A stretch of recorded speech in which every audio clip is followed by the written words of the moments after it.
কাৰণটো হ'ল আজিৰ পৰা যোৱা ৩-৪ বছৰ আগতে অসম চৰকাৰৰ নাবাৰ্ড তৰফৰ পৰা আমাৰ ইয়াতে জিঅ'বেগৰ কাম হৈছিলে। কিন্তু আমি জনমতে এইটো য'ত আপোনাৰ জিঅ'বেগৰ কাম হয় তাতে 100 ইয়াৰৰ হেৰি দিয়ে, গ্যাৰাণ্টি দিয়ে। যোৱা ৪-৫ বছৰ আগতে যিখিনি কাম হৈছিলে এইখিনি আমাৰ নাবাৰ্ডৰ কাম ষ্টাৰ্ট হোৱাৰ অলপ পশ্চিম ফালতে আজি কমেও 50 মিটাৰ জাগা ইৰেশ্যন হ'ল।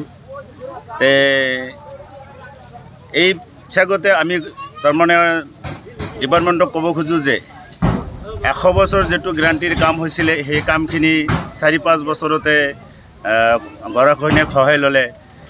এতিয়া আমি ভাবিছোঁ যে ইয়াতে খুব নিম্নমানৰ হৈছিলে, কাম হৈছিলে।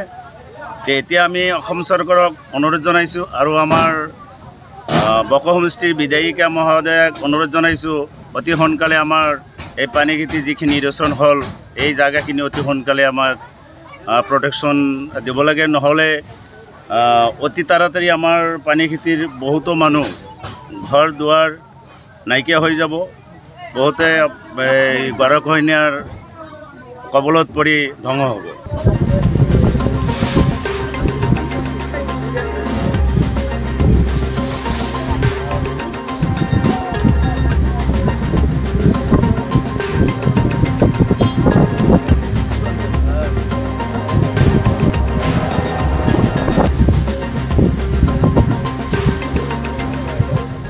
কাৰণটো হ'ল আজিৰ পৰা যোৱা ৩-৪ বছৰ আগতে অসম চৰকাৰৰ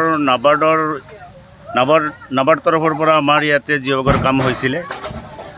কিন্তু আমি জনমতে এইটো য'ত আপোনাৰ জিঅ'বেগৰ কাম হয় তাতে 100 ইয়াৰৰ হেৰি দিয়ে, গ্যাৰাণ্টি দিয়ে। যোৱা ৪-৫ বছৰ আগতে যিখিনি কাম হৈছিলে এইখিনি আমাৰ নাবাৰ্ডৰ কাম ষ্টাৰ্ট হোৱাৰ অলপ পশ্চিম ফালতে আজি কমেও 50 মিটাৰ জাগা ইৰেশ্যন হ'ল। এই চাগতে আমি তাৰমানে ডিপাৰ্টমেণ্টক ক'ব খোজোঁ যে 100 বছৰ যিটো গ্যাৰাণ্টিৰ কাম হৈছিলে সেই কামখিনি 4-5 বছৰতে গৰাখহনীয়াই খহাই ল'লে। এতিয়া আমি ভাবিছোঁ যে ইয়াতে খুব নিম্নমানৰ হৈছিলে, কাম হৈছিলে।